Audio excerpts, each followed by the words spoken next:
تخيلوا دافنشي ساب الامضه بتاعته جوه النني بتاع عين الموناليزا. لو رحت لوفر ابو ظبي وسالتهم فين الموناليزا الاصليه هيقولوا لك لسه في باريس. بس هل سالت نفسك ليه اللوحه دي بالذات العالم كله بيحارب عشانها؟ وليه نسخه الموناليزا بريد جوتر اللي في الخليج قلبت الدنيا؟ الموناليزا مش مجرد لوحه لست بتضحك، دي اغلى قطعه اصل في التاريخ متامن عليها بمليار دولار، يعني تشتري اسطول طيارات خاصه وتفيض. النهارده في الفيديو ده هنعرف السر اللي خلى دافنشي يجنن العالم، وايه علاقه اللوحه دي باغلى لوحه اشتراها مشتري خليجي بنص مليار دولار. الحقيقه ليوناردو دافنشي ما كانش رسام عادي خالص، مهندس وعبقري في التشريح، قعد يرسم في الموناليزا 16 سنه عشان يطبق اختراعه السري اللي هو السوفومار. يعني ايه؟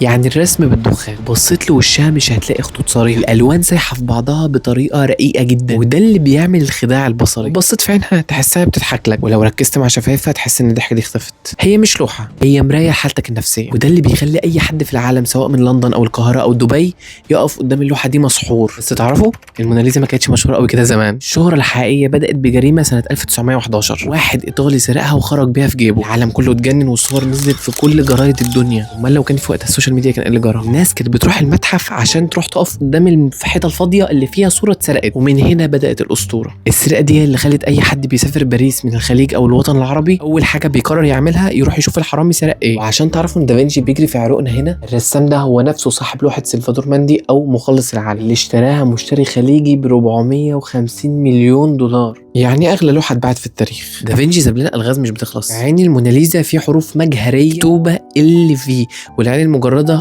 خلال 500 عام ما قدرتش تشوف حاجه زي دي. وكأن الموناليزا بتقول لنا ان الفن هو الاستثمار الوحيد اللي قيمته بتزيد مع الزمن مش بتقل. موضوع ال في سنه 2010 اللجنه الوطنيه للتراث الثقافي في ايطاليا قررت تفحص اللوحه باجهزه متطوره كبيره قوي، يعني اجهزه ميكروسكوبيه. اكتشفوا مفاجاه ما كانش حد بيشوفها بالعين المجرده لمده 500 سنه. ايه هو اللغز ده؟ في العين اليمين للموناليزا دافنشي رسم حرفين صغيرين جدا ال في الاسود فوق اللون الزيتي. طبعا الحرفين دول اختصار لليوناردو دا فينشي. الحروف دي مش مكتوبه بخط واضح، مكتوبه باسلوب مجهري وكانها شفره سريه. بس ليه ده يعتبر لغز؟ في التوقيت ده دافنشي ما كانش بيمضي على لوحته خالص، انه قرر يزرع امضته جوه عين انسان ده شيء غريب ومريب ومرعب. اما بقى في العين الشمال فهم لقوا رموز بس مش واضحه قوي، بعض بيقول ان هي سي اي او حرف بي، ولحد النهارده ما حدش عارف الرموز دي بترمز لمين. بتلاقي رساله مشفره برضه بس لسه ما حدش وصل لها قوي. تخيلوا دافنشي ساب امضه جوه عين الموناليزا حرفين اللي في ما بيتشافوش غير بالميكروسكوب، وده بيعني ان اللوحه حقيقيه جواها تفاصيل مستخبيه كل ما بتقرب منها بتكتشف سر جديد.